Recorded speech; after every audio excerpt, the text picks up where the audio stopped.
কথার মধ্যে আল্লাহ নাই, আল্লাহর মধ্যে কথা নাই।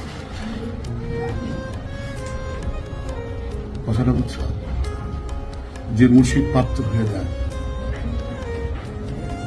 তার বন্ধই থাকে আলাদা, আর যে মুর্শিদ প্রাপ্ত না হতে পারছে তাকে অনেক অহংকার থাকে, অহংকারে বুঝতেই পারে না, অহংকারে সে বুঝতেই পারে না। অহংকার এমন এক জিনিস, ইগো এমন এক জিনিস, ইগো এমন একটা জিনিস। মানে আমি কিন্তু ফকির পোলা ফকিরি চাই না। আমি যদি ফকির পোলা ফকিরি চাইতাম তাহলে মাল পানির লেগে খাবো চাইতাম, বুঝছ?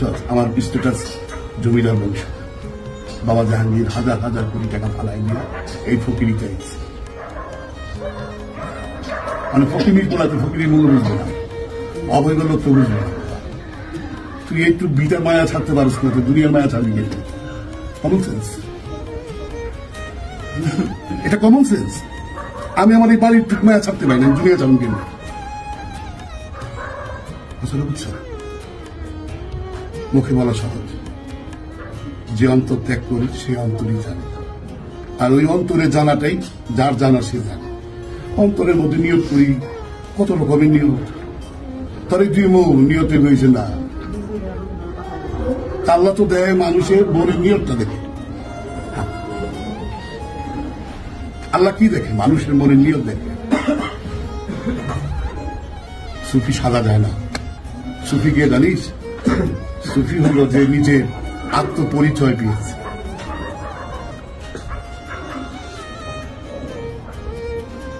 আত্মপরিচয় পেতে গেলে কোনো জাত, কোনো পাত, কোনো ধর্ম, কোনো কিছুই থাকে না। এটা হলো সুফিরা। আর এখনকার সুফিরা দিয়ে হিংসাই থাকতে পারে। এটা কেমন সুফি? সুফি তো হিংসা, অহংকার এগুলি তো সব জয় করে আসছে সুফি আছে, যার অন্তরের মধ্যে তার মুর্শিদ ছাড়ার কিছুই নেই। কথাটা বুঝি? কিন্তু আমার অন্তরে মুর্শিদ আনুন, কিন্তু আমি ইমান আনি নাই। আমার সব ঠিক আছে, মুরিদ ঠিক আছে, আমি বিরাট বক্তা ঠিক আছে, আমি সাধনা করছি এটাও ঠিক আছে, আমি আলাদা ভক্তি দিই এটাও ঠিক আছে, কিন্তু আমি ইমান আনতে পারি। এই অক্ষমতাটা আমার দেখতে হবে।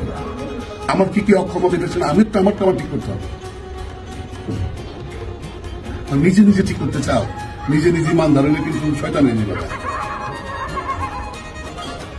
নিজে নিজে কি ইমান ধারণ?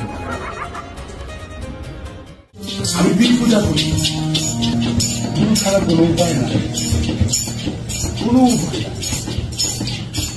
গুরু বুঝতে হবে, তুমি কারে বুঝবা, তুমি কার ইবাদত করবা, কার প্রার্থনা করবা, আগে তার খোঁজ খবর না। আমারে দিয়া গুরু মাইব না, আমারে দিয়া মুর্শিদ মাইব না, আমারে দিয়ে পীর মাইব না, হয়তো তার নাম নিয়ে আমরা চলি।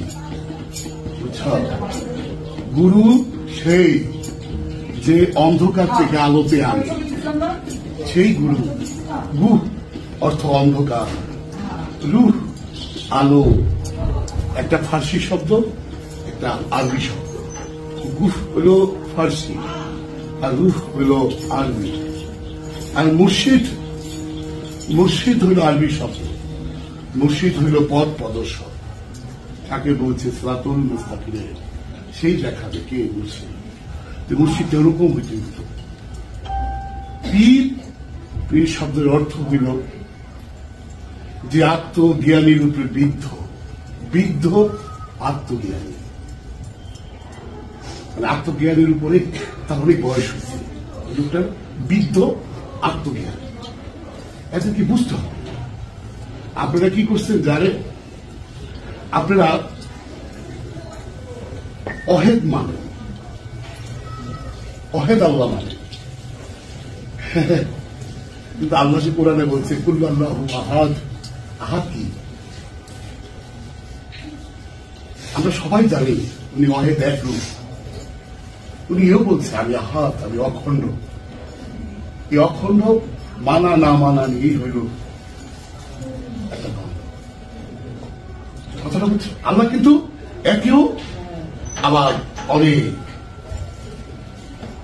কথাটা বুঝছো? এখন যদি আল্লাহকে মানতে যাই তাহলে আমার মোহাম্মদকে মানতে হবে নাকি আব্বা?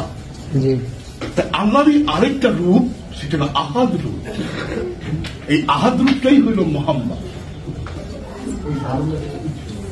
আমাদের অনেক শিক্ষণীয় আছে, বুঝছো? যেমন আমরা কিন্তু অনেক মানুষকেই দেখছি মারা দিতে, নাকি বাবা? দেখছি না? আমরা কিন্তু সবাই তার এই গোরস্থানে বা কবরে দিয়ে আসছি, আর তার সাথে কি দিচ্ছি কি দিলে সেটা কিন্তু আমরাই কলুষিত মুক্ত মন। সে যা ইচ্ছা তাই করতে পারে। বাবা জাহাঙ্গীর কি যা ইচ্ছা তাই করতে পারছে? সুফি সদর বিন আহমদ চিশতি যা ইচ্ছা তাই করতে পারছে? বাবা মোতালেব শাহ যা ইচ্ছা তাই করতে পারছে? আমরা যাকে দেখছি, ছেলে বুঝেন না কেন মমিন তেলে কারা? এরা তো যা ইচ্ছা তাই করতে পারে না, কিন্তু আমি আপনি যা ইচ্ছা তাই করতে পারি। কেন এখনো আমি শয়তান যুক্ত, আমি শয়তান মুক্ত না। ইমানের টুপি নাই, ইমানের দাড়ি নাই, ইমানের জুবা নাই, তসবি নাই, জায়নামাজ নাই, রোজা নাই, জাকাত নাই, হজ নাই, কোরবানি নাই। সেটা আপনি ইমান কি বুঝলেন থেকে? ইমান তো অন্তরের বিষয়, মনের বিষয়। আর এগিরি দিয়ে যদি নিজের ভাবান আমি ইমানদার, নিজে তো নিজের কাছেই লজ্জা থাকে। কিন্তু কেউ লজ্জা আছে? লজ্জা নাই তার যে কলুষিত, যে শয়তান যুক্ত, তার তো লজ্জা থাকবে না। আর যে কলুষিত মুক্ত, সে তো পারে না কাউরে ঠকাইতে। তার তো ধর্মে নাই কাউরে ঠকানো। আর যে কলুষিত মনের মানুষ যদি একজন সুফি সাজে, তার কাছে সবাই ঠকবা। দেখবা লবণ আর চিনি দেখতে একই রকম, লবণও দেখতে যা, চিনিও দেখতে যা। সুফি তো সুফি থাকে, সুফি থাকে সর্বকর্ম মুর্শিদকে নিয়ে, মুর্শিদের আওলাদ নিয়ে, মুর্শিদের পরবর্তী অবস্থান। এইটা হলো তার ফাউন্ডেশন। সুফির ফাউন্ডেশনই হইল তার মুর্শিদ, তার মুর্শিদের পরবর্তী অবস্থা। এখন তুমি বাবা জাহাঙ্গীরের ভালোবাসো, বেদমকে ঘৃণা করো, মাওলা আলীকে মোহাম্মদের ভালোবাসো, মাওলা আলীর দেখতে পারো না?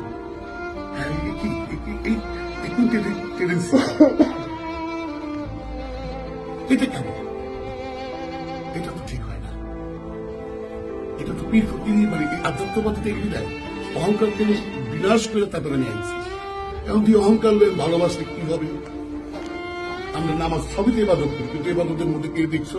কখনো খেয়াল করছো যে তোমার ইবাদতের মধ্যে মোহ আছে কিনা, স্বার্থ আছে কিনা, লোভ আছে কিনা, অহংকার আছে কিনা, তোমার ওই ইবাদতের মধ্যে হিংসা আছে কিনা?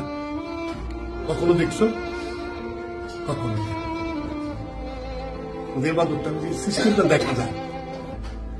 আর ওই স্বার্থ, অহংকার, মোহ এগুলি দেখা যায় না। এগুলি দেখা যায় না, ওইটা দেখা যায়, সিস্টেমটা দেখা যায়।